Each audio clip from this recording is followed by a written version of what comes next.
If you watch the series Black Mirror on Netflix, you will have a good idea of what a sick society looks like with an obsession about a social media image. I believe this obsession started with the Kardashians. They showed how billions can be made by showing their entire lives on TV. And now this is everyone's goal. You want to be viral so you can be rich. Unfortunately, some of you think this is just comedy and has no bearing to the reality of everyday people.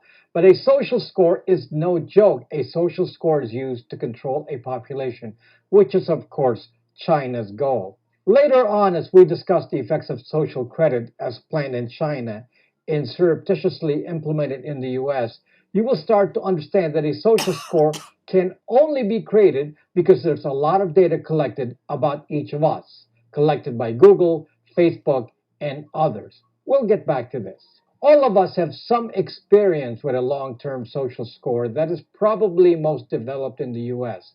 This is the FICO score created by the US credit bureaus, which are Experian, Equifax, and TransUnion.